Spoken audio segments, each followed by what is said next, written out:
কি ঠান্ডা লাগছে রে গুলটে।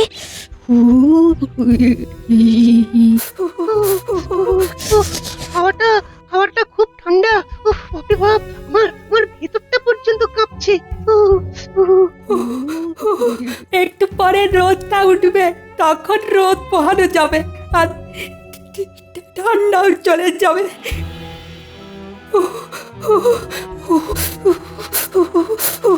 কি ঠান্ডা! হ্যাঁ রে, তোদের কিরকম আক্কেল রে? শীত পড়েছে, গায়ে গরম জামা নেই কেন? আমাদের খুব ঠান্ডা লাগছে না গোপাল দাদু। ঠান্ডা লাগছে না কিরকম? দেখছি তোরা কাঁপছিস। ওরে ঠান্ডা লাগাস না, নিউমোনিয়া হয়ে যাবে, তখন অনেক কষ্ট। এই তো একটু পরে রোদ উঠবে, ব্যাস গা গরম হয়ে যাবে। না, ব্যাপারটা তো ঠিক বোঝা যাচ্ছে না। শীতে ঠক ঠক করে কাঁপছে, অথচ গায়ে কোনো জামা নেই, বলছে ঠান্ডা লাগছে না। না, ব্যাপারটা তো গোলমেলে লাগছে। এই এই যা যা, তোরা তাড়াতাড়ি বাড়ি যা তো। হ্যাঁ, তাড়াতাড়ি যাচ্ছি।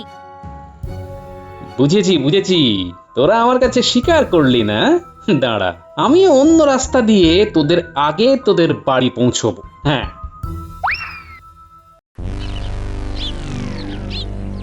না না না না, গোপালের জন্য অপেক্ষা করে লাভ নেই মন্ত্রী, সভার কাজ শুরু কর। গোপাল এখন খুব দেরি করছে মহারাজ। না না না না, গোপালের এটা ভারী অন্যায়। আসুক আজ, তারপর দেখাবো মজা।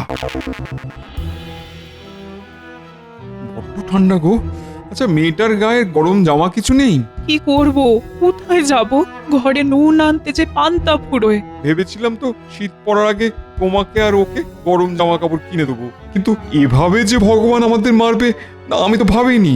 এখন মহারাজের কাছে ধার শোধ করবো কি করে সেটাই ভাবছি। ঠিক বুঝেছি।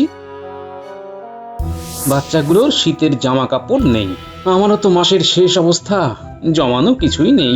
কিন্তু কিন্তু ছেলে মেয়েগুলো তো ঠান্ডায় মরে যাবে। না না না না, আমাকে আমাকে কিছু একটা করতে হবে। মহারাজ, এত দেরি গোপাল করে না, কিছু একটা নিশ্চয়ই ঘটেছে। এটা তুমি ঠিক বলেছ বিজ্ঞানী, চিন্তা তো আমারও হচ্ছে। না মহারাজ, চিন্তা করার কোনো কারণ নেই। গোপাল অলস, অকর্মণ্য। যেই দেখছে প্রচন্ড ঠান্ডা পড়েছে, লেপের তলা থেকে এখনো বের হতে পারেনি। রাজসভায় আস্তে আস্তে আপনার কথা শুনলাম মন্ত্রী মশাই। মহারাজ, মন্ত্রী মশাইয়ের কোনো কথার উত্তর আমি এই মুহূর্তে দেব না। আপনার সঙ্গে আমি সরাসরি কথা বলবো মহারাজ। নিশ্চয়ই বলবে গোপাল। তোমার চোখ মুখের অবস্থা দেখে তো আমার মনে হচ্ছে ভয়ঙ্কর কিছু একটা ঘটেছে। কি হয়েছে? কেন এত বিচলিত তুমি? মহারাজ মহারাজ, আমি রাজসভায় আসবো বলে বেরিয়েছি, পথে আমার নাতি নাতনিগুলোর সঙ্গে দেখা। এই ভয়ঙ্কর ঠান্ডায় আমরা গরম কাপড়ে মুড়ে কাঁপতে কাঁপতে কাজ করছি, আর আর ওই বাচ্চাগুলোর গায়ে কোনো গরম পোশাক নেই মহারাজ। কি বলছো গোপাল? আমি ওদের আগে অন্য রাস্তা ধরে বাড়ি পৌঁছে যা শুনি তা আমাকে স্তম্ভিত করে দিয়েছে মহারাজ। তুমি কি শুনেছো? তাড়াতাড়ি বলো। ভেবেছিলাম তো শীত পড়ার আগে তোমাকে আর ওকে গরম জামা কাপড় কিনে দেবো, কিন্তু এভাবে যে ভগবান আমাদের মারবে না, আমি তো ভাবিনি। এখন মহারাজের কাছে ধার শোধ করবো কি করে সেটাই ভাবছি। আমি ওদের সামনে দাঁড়াতে পারলাম না। আমার গায়ে গরম চাদর, আর ওই বাচ্চাগুলোর পরনে পাতলা ফিনফিনে জামা, ঠান্ডায় কাঁপছে। আমি কি করে সামনে দাঁড়াই মহারাজ? থামো গোপাল, এবার থামো। তোমার এই কুমিরের কান্না এখন একটু রাখো তো বাবু, আমাদের অনেক কাজ বাকি আছে। তোমার এই কান্নাকাটি শোনার সময় নেই, কি বলেন মহারাজ? মন্ত্রী, তুমি তো থামো তো। আমার রাজ্যের প্রজারা শীতে কাঁপছে, আমি মহারাজ তাদের দুঃখের কথা শুনবো না? এই তোমার এই গোপালের প্রতি আক্রোশটা বন্ধ করো গোপাল। আমি এই সময় তোমাকে কি সাহায্য করতে পারি? প্রত্যেক প্রান্তিক মানুষ আজ বড় কষ্টে আছে মহারাজ। এবারে ভালো ফলন হয়নি, সবাই ঋণের ভারে জর্জরিত। এদের কি এককালীন কোনো সাহায্য করা যায় না মহারাজ? এই ঝুলি থেকে সাপ বেরিয়ে পড়েছে মহারাজ, সব বুঝলাম, কিন্তু এই মুহূর্তে কিছু সাহায্য করা যাবে না। রাজকোষ যে প্রায় শূন্য। আমরা কিছুদিন আগে নবাব বাহাদুরকে খাজনা দিয়েছি। মন্ত্রী, ওই কথাটা আমি জানি, আর আমাদের রাজকোষে যে বেশি সম্পদ নেই সেটাও আমার জানা, কিন্তু কিভাবে সাহায্য করা যায় সেটাই বরং ভাবো। মহারাজ, একটা পরিকল্পনার কথা মাথায় এসেছে, বলবো মহারাজ? নিশ্চয়ই নিশ্চয়ই, বলো বলো বলো। সামনে বড়দিন 25শে ডিসেম্বর, রাজবাড়ির মাঠে একটা আনন্দ মেলা শুরু করে দিন। সেখানে আমরা কেক তৈরি করে বিক্রি করব। তোমার তৈরি কেক কিনবে কারা গোপাল? মহারাজ, ওই 25শে ডিসেম্বর বড়দিন উপলক্ষে আপনি সাহেবদের আমন্ত্রণ জানান, তারা এসে আমাদের কেক কিনবে। কারণ আমি দেখেছি সাহেবরা কেক খেতে খুব ভালোবাসে। কেক কি করে বানাবে গোপাল? হাতে? মহারাজ, গত বছর বিজ্ঞানী আমাকে একটা কেক তৈরির যন্ত্র দিয়েছিল, সেটা দিয়ে বেশ ভালো বানানো যাবে। আমি রাজি। বড়দিনের 7 দিন আগে থেকে আমরা আনন্দ মেলার আয়োজন করব। গোপাল, তুমি তোমার বানর সেনা নিয়ে কেক তৈরিতে নেমে যাও, আর আজ রাতেই রানীমার সঙ্গে তোমার নাতি নাতনিদের ব্যাপারে আলোচনা করব। সত্যি তোমার মুখে ওদের দুরাবস্থার কথা শুনে আমার খুব কষ্ট হচ্ছে গো। মহারাজের জয় হোক।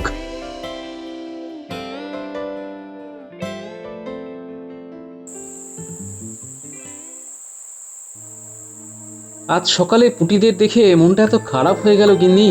এই শীতে আমরা যখন ঠকঠক করে কাঁপছি, তখন ওরা বিনা গরম জামা কাপড়ে ঘুরে বেড়াচ্ছে। সে কি ওরা গরম জামা পরেনি কেন? ওদের গরম জামা কাপড় নেই গো গিন্নি। আমি রাজামশাইকে পুরো বিষয়টা জানিয়েছি। এই মুহূর্তের অবস্থা খুব খারাপ গিন্নি। তাই আমি একটা পরিকল্পনা করেছি গিন্নি। কি পরিকল্পনা? আমরাও বড়দিন উপলক্ষে রাজবাড়ির মাঠে আনন্দ মেলার আয়োজন করব। এই মেলাতে আমরা কেক তৈরি করে বিক্রি করব, আর তাতে যা আয় হবে তা সব ওই গরিব মানুষদের জন্য গরম জামা কাপড় কিনতে ব্যবহার করা হবে। এ তো খুব ভালো প্রস্তাব। আমরা কাল থেকেই শুরু করে দেব কেক বানানোর কাজ। আমি বাড়ি ফেরার পথে ওদের সবার বাড়ি গিয়ে বলে এসেছি, এখানে আমাদের বাড়িতে কাল থেকে শুরু হবে মহাযজ্ঞ। আচ্ছা, বলি আমরা এই কেক বানাবো কি করে? কেন, গত বছর বিজ্ঞানী যে কেক বানানোর মেশিনটা বানিয়ে দিয়েছিল, সেটাকে বার করো দেখি। ও মা, আমি তো ওটার কথা ভুলেই গেছিলাম। তুমি ভুলে গেলে কি হবে, এই মাথায় আমার ঠিক জমা থাকে, সঠিক সময়ে ঠিক মনে পড়ে যায় গিন্নি। ধন্য মাথা বটে তোমার। গোপালের এই বিকল্প ব্যবস্থাটা খুব ভালো মহারাজ। হ্যাঁ, এই চটজলদি উপস্থিত বুদ্ধিগুলোর জন্যই তো গোপালকে আমার এত ভালো লাগে। গোপাল এই কৃষ্ণনগরের গর্ব। তুমি ঠিক বলেছ রানী, গোপালের ওপর আমার অগাধ ভরসা। যখনই রাজ্যের কোনো সংকট উপস্থিত হয়েছে, গোপাল তার উপস্থিত বুদ্ধি দিয়ে ঠিক আমাকে বাঁচিয়ে দিয়েছে। তবে কিছু মানুষ যে দরিদ্র সীমার এত নিচে বাস করছে, এটা আমার কাছে কোনো খবর ছিল না। এর জন্য তো মন্ত্রী আছেন, তাকে তো বেতন দিয়ে রেখেছেন মহারাজ। সে সারাদিন কি করে? সারা দিনের মধ্যে কাজ শুধু গোপালের ভুল ধরা। তা যা বলেছ, তবে কাল থেকে আমি মন্ত্রীকে একটু শিক্ষা দেব।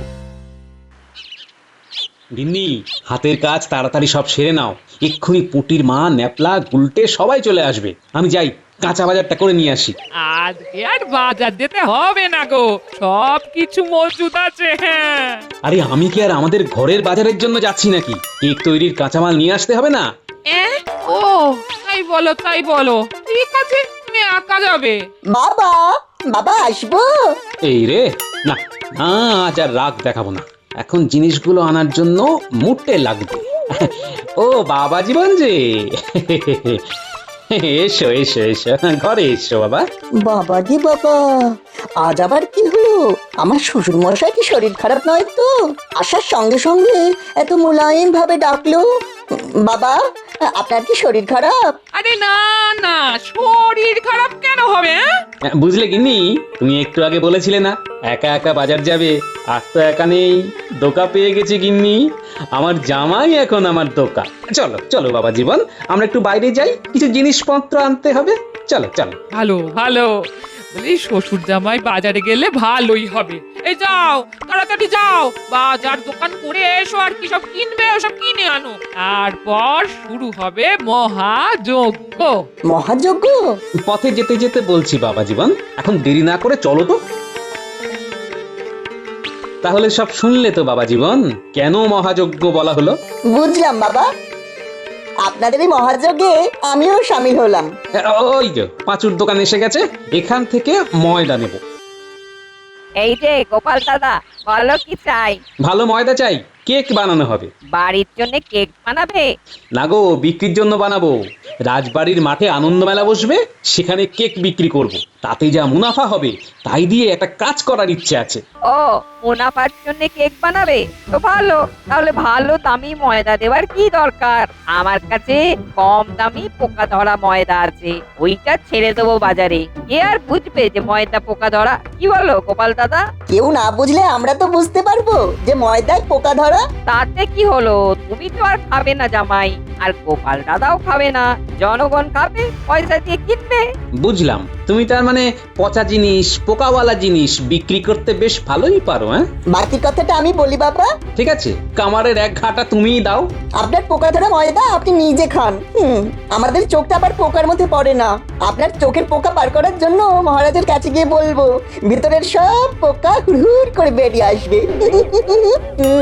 পোকা ময়দা নেবে না, দামি ময়দা নেবে। বুঝে গেলাম যে তুমি ভেজাল মাল বিক্রি করো, তারপরও তোমার থেকে বিশ্বাস করে ময়দা নেবো? পাগল না পায়জামা? কে জানে পোকা ধরা ময়দা তুমি বেশি দামে বেচবে না। আমি আর তোমার দোকান থেকে কিছুই নেব না পাচু, তুমি ভালো থেকো। হ্যাঁ, চলো বাবা জীবন।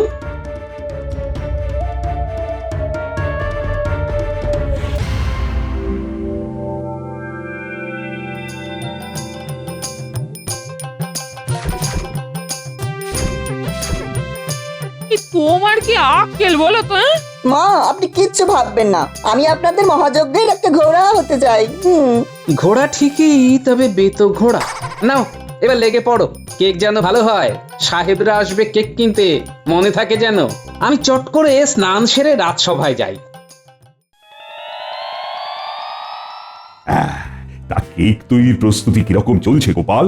দারুণ চলছে মহারাজ।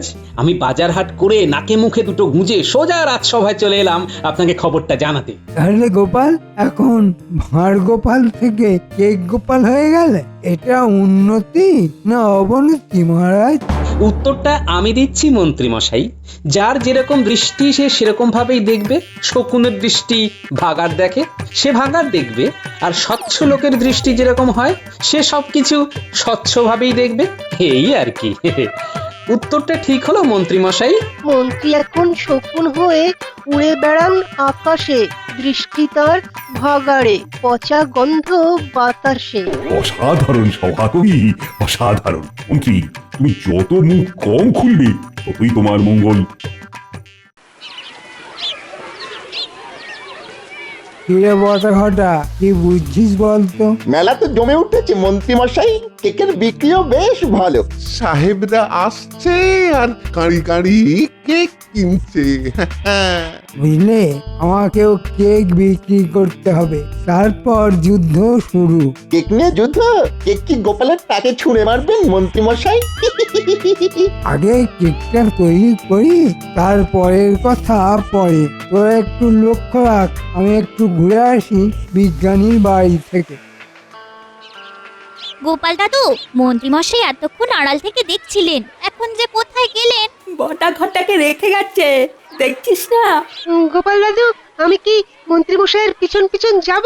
একদম না, তোদের কাজ কেক বিক্রি করা। তোরা এখানেই থাকবি, যখন কিছু করতে বলবো তখন করবি।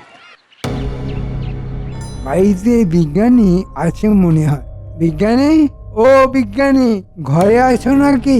মন্ত্রী মশাইয়ের গলা না, আমার কাছে কেন? আসুন, আসুন।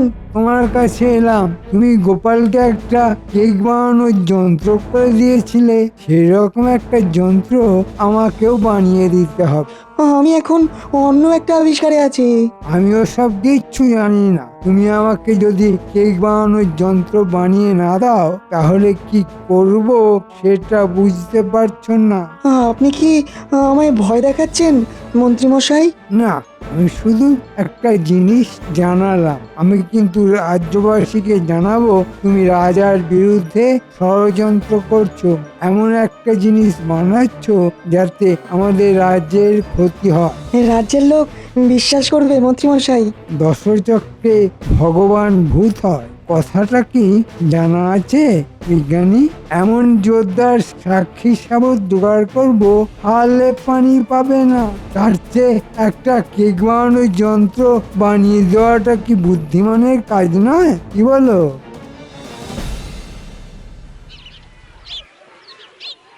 হেই কফি, আমাকে একটা কেক দাও। এই নিন সাহেব। ইহার মূল্য কত? মাত্র 5 মোহর সাহেব। বাহ, মূল্য বেশ কম। আমাকে দুটো কেক দাও। ওরে পুটি, তাড়াতাড়ি ভালো করে কাগজে মুড়ে সাহেবকে কেক দে।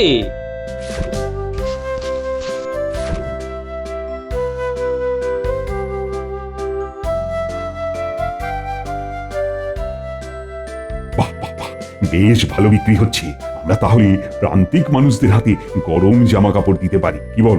উদ্দেশ্য যেখানে ভালো মহারাজ, সেখানে ভগবানের আশীর্বাদ ঠিকই থাকে। ও মন্ত্রী মশাই, কি ভাবলেন? আমার সঙ্গে চলো, দেখতে পাবে আমি কি ভাবছি। তা আপনি তো ওই পাঁচুর দোকানের দিকেই যাচ্ছেন। আমিও কেক বানাবো, গোপালের সঙ্গে টক্কর দিতে হবে তো। আসুন মন্ত্রী মশাই, আসুন। কি সৌভাগ্য আমার। কম দামের ময়দা দাও, কেক বানাবো। গোপালও আমার দোকানে এসেছিল। তুমি কি গোপালকে ময়দা দিয়েছো? না, ও আমার থেকে ময়দা নেয়নি। আমি ওকে কম দামের ময়দা দিতে চেয়েছিলাম, আমাকে খুব অপমান করেছে। ঠিক আছে, তুমি কম দামের ময়দাটাই আমাকে দাও। গোপালের সঙ্গে আমার কেক যুদ্ধ চলছে। তাহলে আপনাকে ময়দার দাম দিতে হবে না। এই পোকা ধরা ময়দাই আমি আপনাকে এমনিই দিলাম। যুদ্ধে গোপালকে হারান, এটাই আমি চাই।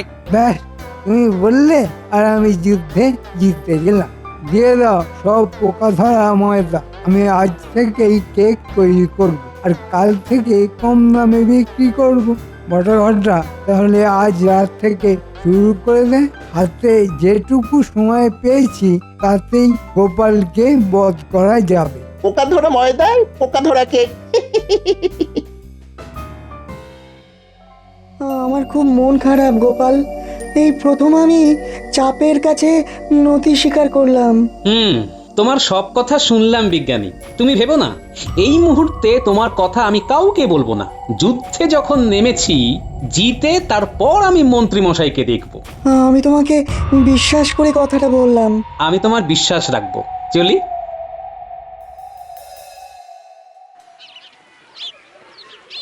আসুন আসুন, মাত্র 1 মোহরে ভালো কেক। আসুন আসুন। মূল্য মাত্র 1 মোহর। যাও দাও দেখি চিনতে। এই নিন সাহেব। ওই দোকানে 5 মোহর মূল্য। হ্যাঁ, ওই দোকানের মালিক একদম চোর। তোমার দোকানের কেক 5 মোহর আর ওর দোকানে অনলি 1 মোহর। তুমি চিট করছো। আমরা কেহই আর তোমার দোকান থেকে কেক নিব না। ঠিক আছে সাহেব, নিও না। তুমি চোর আছো। তুমি আমাদের চিট করছো। তোমাদের রাজার কাছে আমি নালিশ করব। ঠিক আছে সাহেব, আমাদের মহারাজের কাছে তুমি গিয়ে নালিশ করে এসো। যাও। I will teach you a lesson. কি হবে গোপাল দাদু, আমাদের দোকানে তো কেউ আসছে না। একটু ধৈর্য ধর, এত তাড়াতাড়ি মন ভেঙে গেলে কি চলে? যুদ্ধ হচ্ছে। ওই দেখো গোপাল দাদু, আরেকটা সাহেব আসছে। ওই দেখো, আর একজন সাহেব মন্ত্রী মশাইয়ের দোকানে ঢুকলো। কেক দাও। হেনরি বলল তোমাদের কেকের নাকি খুব কম দাম। কম দাম, কিন্তু স্বাদে গন্ধে ফাটাফাটি। ফাটাফাটি? ফাটাফাটি কি আছে? ও সাহেব, ফাটাফাটি মানে খুব ভালো। ওই দেখ পুটি, একটু আগে যে সাহেব মন্ত্রী মশাইয়ের দোকান থেকে কেক নিয়ে গেল, সে কেমন দৌড়ে আসছে দেখ। Impostor, you are a liar. এ কেক আছে না স্টোন আছে? কত রাখছেন কেন সাহেব? বলুন না কি হয়েছে। কি হইয়াছে? তোমার কেক তুমি নাও, ইহা কেক নয়। ঘটা, কিন্তু ঘটবার আগে পালা। এখানে থাকলে একটু পরে মার খেতে হবে রে। চল চল। দেখলি তো, যুদ্ধ এবার শেষ হলো। ও গোপাল দাদু, ওই সাহেবটাও তো ওখানে গেল। একটু আগে এখানে এসে তোমাকে বকে গেল। ওই দেখো গোপাল দাদু, সাহেবকে ছুঁড়ে মন্ত্রীর মাথায় মেরেছে। বলে বাবা রে, এ কি হলো? এ কেকে কিড়া আছে, ইনসেক্ট। হেনরি, এই দোকানের কেক ভালো নয়, আমি মহারাজকে বলেছি। ওই দেখ, মহারাজ ঢুকছে মন্ত্রী মশাইয়ের দোকানে। এবার আমি যাই, তোরা দোকানে বসে থাক আর রগড় দেখ। কি মন্ত্রী, তুমি পচা কেক বিক্রি করছো? তুমি তো আমার বদনাম করে দিচ্ছ। এই সাহেবরা আমার অতিথি, বড়দিনে আমি এদের আমন্ত্রণ জানিয়েছি, আর তুমি কিনা এই অপকর্ম করছো। মহারাজ কি বলবো মহারাজ, শকুনের দৃষ্টি তো ভাগাড়ের দিকেই থাকে। মন্ত্রীমশাই চেয়েছিলেন আমাকে জব্দ করতে, আমাকে জব্দ করতে গিয়ে নিজেই জব্দ হয়ে গেলেন। মুখে নেই শব্দ, মন্ত্রীমশাই জব্দ।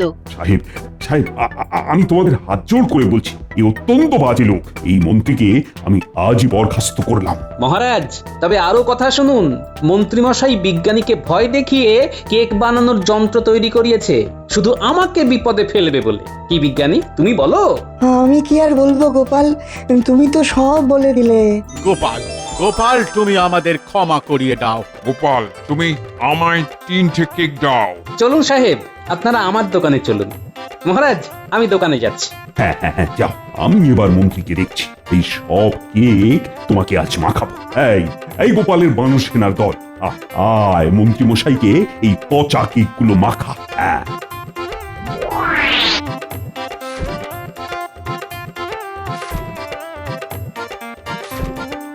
এই যে দিলাম একটা পচাকে। আমি আমার লাভ। কি পচা গন্ধ রে বাবা! নিন মন্ত্রীমশাই, আপনার পচা কেক আপনি খান। আমার ভুল হয়ে গেছে মহারাজ, আমি আর করব না। আর যে রাজ্যের ক্ষতি করে তাকে আমি ক্ষমা করতে পারবো না। উল্টি উল্টে ন্যাপলা, তোরা থামবি না। দোকানের সব কেক মন্ত্রীর গায়ে মাখা। পচা কেক পড়লো গিয়ে মন্ত্রীমশাইয়ের টাকে, সেই কেক বসে খায় একটা কালো কাকে। মেরি ক্রিসমাস মহারাজা। মেরি ক্রিসমাস মানে শুভ বড়দিন। Merry Christmas.